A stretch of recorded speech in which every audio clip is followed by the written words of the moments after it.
In this video, we'll be showing how to change the O-ring on a Grundfos UPS 200 series circulator pump. The first step will be to remove the bolts holding the motor to the pump body.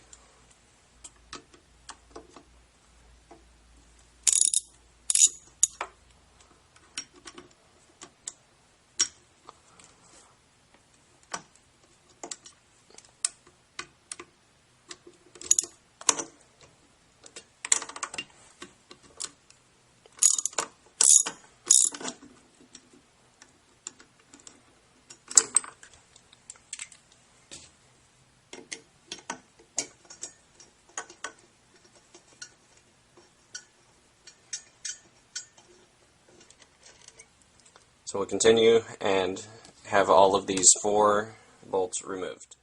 Now that the bolts have been removed, we will take the motor off the pump. Be sure to lift straight up. The rotor and impeller assembly will remain inside the pump. And once you've done that, set the motor assembly aside. Now with the motor out of the way, we can remove the damaged O-ring. We'll just pull it out. And also we'll remove the rotor and impeller assembly. Again, just pull it straight up out of the pump body. Now that the pump is disassembled, it gives us a chance to wipe out any hard water deposits or any other buildup that may be inside the pump housing. We'll just take a rag and wipe out anything you find, and just clean up all the different surfaces here and here where the different components will sit. The next step will be to replace the rotor and impeller assembly straight down into the pump body. It's very important that it is completely seated properly, or it could damage the O-ring when everything is reassembled. Now we'll take our new O-ring from the repair kit. Be sure to lubricate this with soapy water before inserting it into the pump.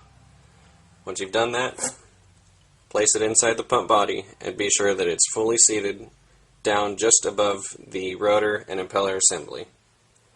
Once you've done that, we'll move on to replacing the motor. Now that we have the new O-ring installed, we can replace the motor. It's very important that this goes on straight down over the rotor and impeller assembly and in the same orientation as before.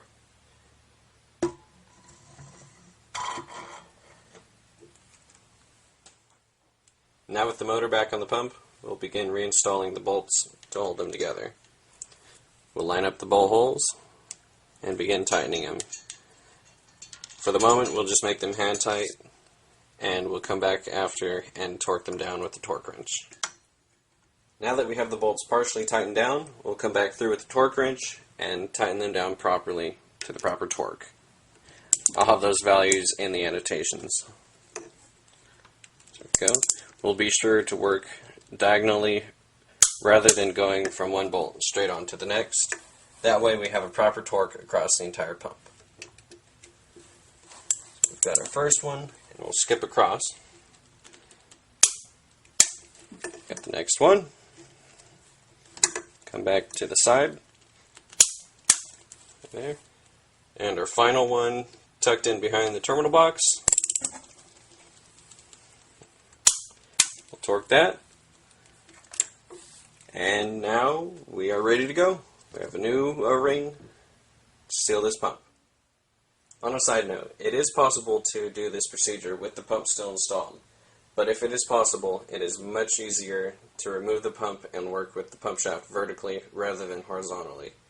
This will make it much easier to be sure that you do not cut the O-ring while reinstalling the components into the motor and the pump altogether.